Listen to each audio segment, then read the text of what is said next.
One night stand with my mafia professor. Lift काफी ज्यादा बहुत ज्यादा उसका लिफ्ट में उसका काफी ज्यादा बुरा हाल हो चुका था। आहान की वो सांस नहीं ले पा रहा था, जिसे देखकर अब काफी ज्यादा डर रही थी जानवी।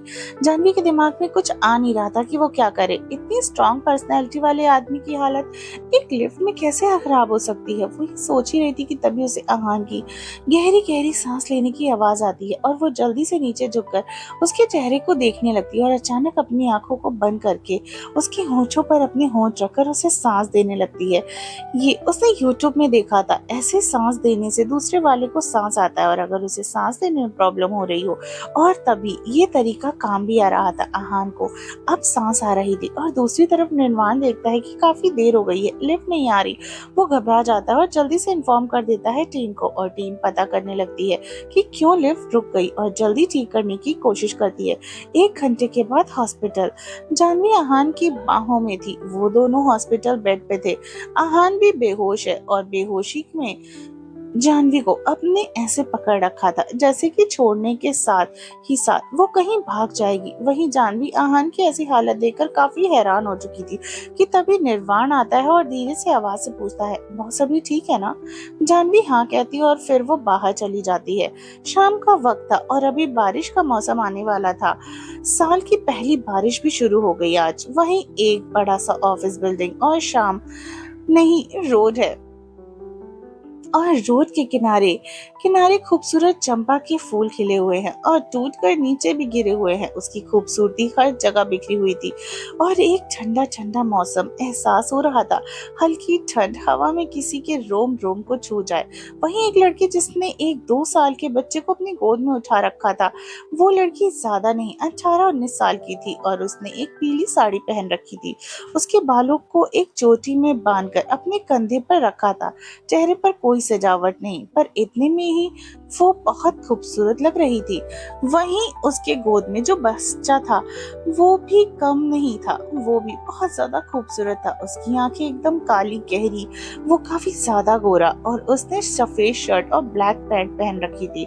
और वो बच्चा ध्यान से आसपास के नजारे को देख रहा था, अपने छोटे छोटे हाथों को उस लड़की के कंधे पर रखता। वो लड़की उस बिल्डिंग के सामने आकर गहरी सांस लेकर बिल्डिंग को देखती और धीरे से कदमों को अंदर ले जाती। कोई बॉडीगार्ड या कोई भी उसे रोकने की कोशिश नहीं करता, जैसे कि वो जानते थे कि ये लड़की कौन है।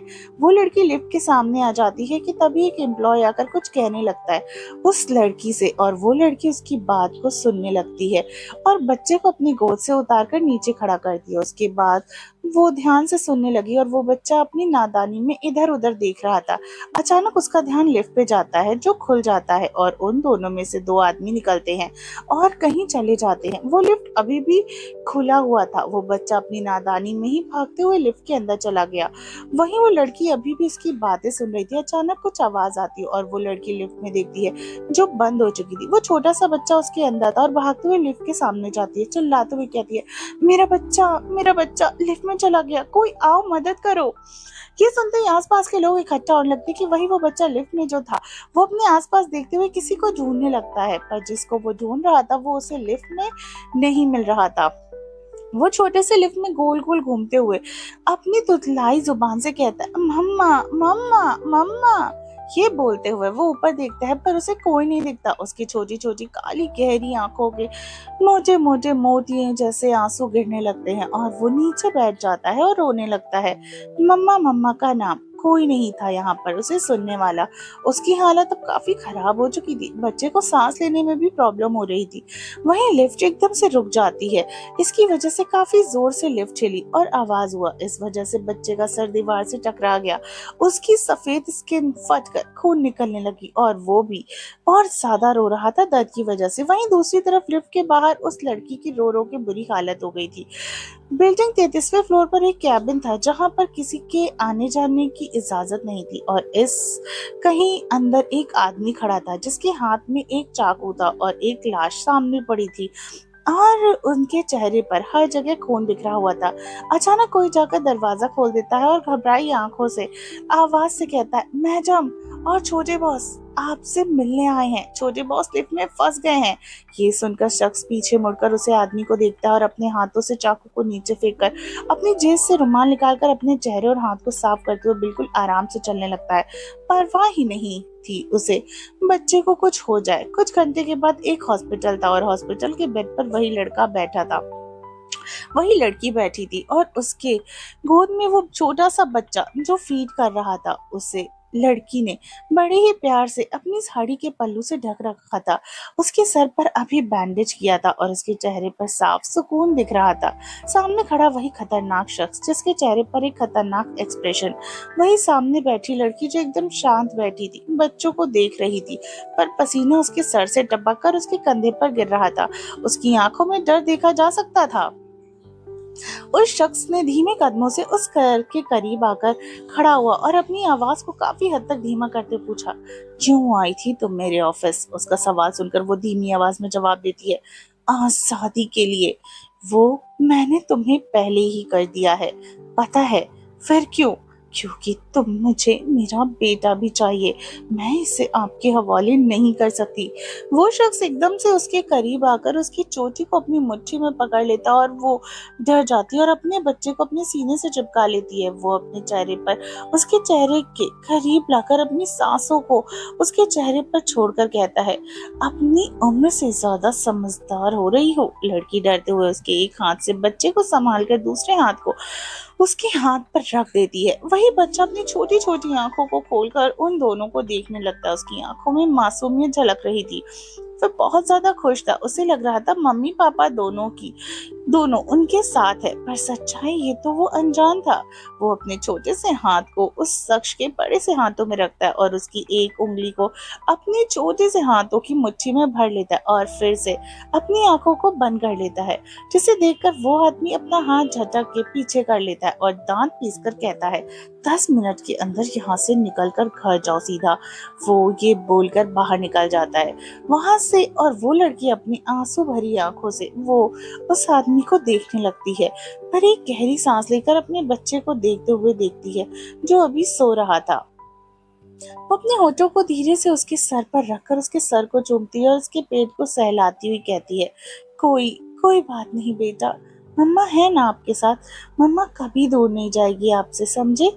ये सुनकर वो बच्चा अपनी आंखों को खोल देता है। भले ही वो बस 2 साल का था, वो बहुत नादान था, पर उसे सब सुना था, देखा था। हालांकि तब उसे कुछ भी समझ नहीं आया।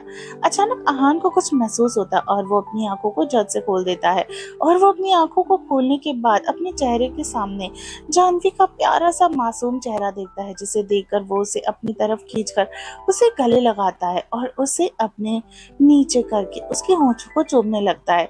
उसका ऐसा करने से जानवी अपने चेहरे को दूसरी तरफ करके उसके होठों पर अपने हाथ रखकर धीमी आवाज में कहती है, डॉक्टर ने आपको आराम करने को बोला है। आपने बोला नहीं, आप हार्ट पेशेंट है। उसकी इतनी बात, पैनिक अटैक्स आए हैं और 3 बार हार्ट अटैक्स। आप बुढ़े हो रहे हो, इसलिए ऐसा हो रहा है। ये बोलते हुए उसकी आंखों में आंसू निकलने लगता है, जिसे देखकर अहान उसके आंसुओं को साफ करता है और उसके सर को चूमता है और कहता है, नहीं, मैं बुढ़ा नहीं हूँ। ये सुनकर जानवी उसे अपने ऊपर से हटाने की कोशिश करते हुए कहती है, अभी छोड़ो मुझे, आपकी तबीयत बहुत खराब है। ये सुनकर जानवी दूसरी तरफ मुड़ जाती है, जिसे देखकर अहान अपने पैरों को उसकी कमर पर रख लेता है और उसके पेट को अपने गर्म होठों से छूते हुए कहता है, I want to fuck you right now. बोलकर वो अपना बेल्ट खोलने लगता है। अचानक कमरे के अंदर निर्वाण आ जाता है मेडिकल रिपोर्ट देखते हुए और कहता है, आपको सही टाइम पर खाना खाना चाहिए, काफी खराब है रिपोर्ट। बोलते हुए वो सामने का नजारा देखता है। अहान के नीचे जानवी कि अहान के हाथ अपने बेल्ट पर और वो गुस्से भरी आंखों से उसे देख रहा था, जिसे देखकर वो अपनी आंखों को बंद कर लेता है और कहता है, आपकी सेहत के लिए सही नहीं है, आपको अपनी बॉडी को रेस्ट देना चाहिए, ना कि अपनी सारी एनर्जी को बर्बाद करना चाहिए। आप अभी काफी ज्यादा बूढ़े हो रहे हो। ये सुनकर अहान दांत पीस कर कहता है, get out from here and S I will kill you. ये सुनकर और कुछ नहीं बोल पाता, वो दरवाजा बंद करके बाहर चला जाता है और एक गहरी सांस लेता है। वही अहान अपनी बेल्ट को खींच कर निकाल कर खोल देता है, उसे साइड में रखता है और जानवी को जकड़ लेता है और उसे अपने सीने से चूमने लगता है। जिसे महसूस करके जानवी उसकी शर्ट को मुट्ठियों में पकड़ लेती है और कहती है, अभी हॉस्पिटल में हो, आपकी हालत बिल्कुल सही नहीं है और आप भी ऐसा कर रहे हो। अहम दांत पीस कर कहता है, अभी मेरी हो, 1 साल के लिए भूलो मत, इस 1 साल में मैं तुम्हें प्रेग्नेंट करके अपना बच्चा भी तुमसे ले सकता हूँ। और सुना नहीं, उम्र हो रही है तो मेरी फर्टिलिटी कम हो जाएगी, इसलिए तुमसे भी एक बच्चा निकलवाना लेता हूँ, इसलिए मैं ऐसा कर रहा हूँ। आपसे बिल्कुल कोई भी प्रोटेक्शन को यूज नहीं करने वाला मैं। अहान का मजाक सुनकर जानवी गहरी सांस लेकर कहती, आप सीरियसली ज्यादा अच्छे लगते हो, मजाक आप पर सूट नहीं करता और ये मजाक तो काफी ज्यादा गंदा है। अहान उसके होठों पर अपनी उंगलियां रखकर, मजाक नहीं है, ये सच है, ये मेरी फर्टिलिटी कम हो रही है, रिलेशनशिप शादी करने की सारी उम्र चली गई और रही सही वक्त पर शादी हुई होती तो बच्चे हो जाते मेरे, पर क्या करें, बच्चे चाहिए। अब मुझे बिजनेस को कौन संभालेगा, मेरा इतना बड़ा बिजनेस है, इतना सब कुछ है। अहान की बातें सुनकर जानवी अपनी उंगलियों को उसके बड़े से हाथों की उंगलियों में उलझा कर कहती है, मैं खुद बच्ची हूँ और मैं ऐसा नहीं कर सकती। ये सुनकर अहान तिरछा मुस्कुराता है और अजीब तरह से उसके गाल पर अपनी मिडिल फिंगर को रोल करते हुए कहता है, रियली बेबी गर्ल, मैं तुम्हारी सामान में बहुत डार्क रोमांस वाले नॉवेल्स देख लिए थे, कहीं से तो बच्ची तो नहीं लगती, कम उम्र में भी कुछ ज्यादा ही। ये सुनकर वो उसके होंठों पर हाथ रख देती है और अपनी आंखों को बंद करके कहती है, इतनी हिम्मत, आप मेरे पर्सनल चीजों पर हाथ रखो। उसकी छोटी सी उंगली को अपने मुंह पर अंदर डालते हुए उसे काट लेता है और बहुत ही ज्यादा वाइल्ड होकर कहता है, मैं सिर्फ हाथ ही नहीं रख सकता, पूरा का पूरा देखा था, पढ़ा था, सच में मुझे काफी कुछ सीखने को मिला, मुझे इतना सब कुछ पता नहीं था वैसे। और हाँ, जहाँ तक पर्सनल चीजों के बारे में, तो तुम खुद मेरी हो तो तुम्हारी चीजें भी तो मेरी हैं।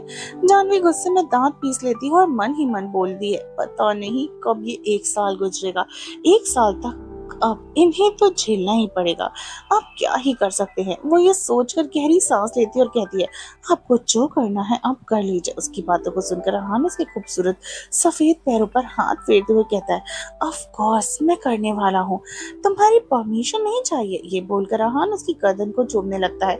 उसकी गर्दन को चूमते हुए वो उसके पैरों को धीरे धीरे अलग करता है और फिर सॉफ्टली उसके अंदर आ जाता है।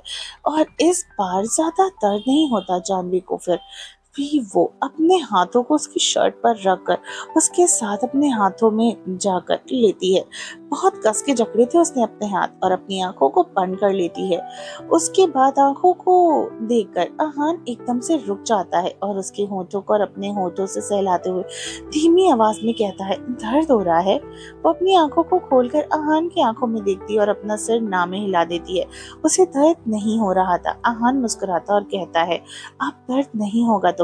ये बोलकर अहान उसकी कमर को सहलाने लगता है और धीरे धीरे अपना मूवमेंट शुरू कर देता है। आज वह बिल्कुल भी दर्द नहीं दे रहा था जानवी को, उल्टा जानवी भी काफी एंजॉय कर रही थी। वहीं दूसरी तरफ निर्माण का फोन बजने लगता है और वो अपने फोन को हाथ में लेकर दूसरी साइड आ जाता है अस्पताल के और किसी से कुछ बात करता है और फोन को रखकर सीरियस होकर सामने रोड को देखने लगता है। रोड को देखते ही रहा था कि अचानक उसे अपने पैरों पर काफी सॉफ्ट, ज्यादा ही सॉफ्ट फील होता है और वो नीचे देखता है तो एक प्यारी सी बच्ची ने उसके पैरों को जकड़ लिया था और अपना सर उसके पैरों पर रख दिया था और बेहद प्यार और मासूम से आंखें को बंद करके सुकून के साथ खड़ी थी। उस बच्ची को देखकर वो जल्दी से उसे अपनी गोद में उठा लेता है और हैरानी से होकर पूछता है, तुम यहाँ पर अकेली? वो सुनकर वो बच्ची उसके नाक को चूम लेती है और कहती है, पापा आप मुझसे मिलने ही नहीं आए। इसलिए नहीं यार, इसलिए तो मैं ही आ गई आपसे मिलने। ये सुनकर निर्वाण एक गहरी सांस लेकर कहता है, आपका बड़ा भाई और मिस ऋषा कहाँ पर है? ये सुनकर वो बस मुस्कुराने लगती है और कुछ कहती है। उसे चुप देखकर निर्वाण भी खामोश रहता और हॉस्पिटल वार्ड के सामने आकर एक नजारा देखा और फिर अपने मन ही मन बोला, शायद बॉस आज बाहर नहीं निकलने वाले, यहाँ से मैडम के साथ बिजी हैं, मैं ही घर से घूम कर आता हूँ। कुछ घंटे के बाद एक बड़े से घर के सामने गाड़ी आकर रुकती है। यहाँ पर आसपास ऐसे ही और भी घर थे और ये अच्छी सी सोसाइटी थी जहां पर काफी खूबसूरत सफेद घर बने हुए थे जो काफी अमीरों के थे। यहाँ किसी नॉर्मल इंसान की सोच भी नहीं सकता था। वहीं एक सफेद चमचमाती हुई गाड़ी आकर रुकती है सामने और फिर वॉचमैन जाकर गेट खोलता है और गाड़ी अंदर जाती है और गाड़ी में से वो छोटी सी बच्ची निर्वाण उतरते हैं और उनके साथ बाद में दोनों अंदर जाते हैं और अंदर आने के साथ ही साथ उसे दिखता है एक लड़का जो सोफे पर बैठा हुआ था और किताबें पढ़ रहा था। उसे देखकर वो धीमी आवाज में पूछता है, आक्रोश बेटा, आपने अपनी बहन का ख्याल नहीं रखा, आपको अपनी बहन का ख्याल रखना चाहिए। वो कैसे बाहर चली गई? वो अपने चेहरे को बिना उठाकर कहता है, आपसे मिलना था, मैं ही उसे छोड़कर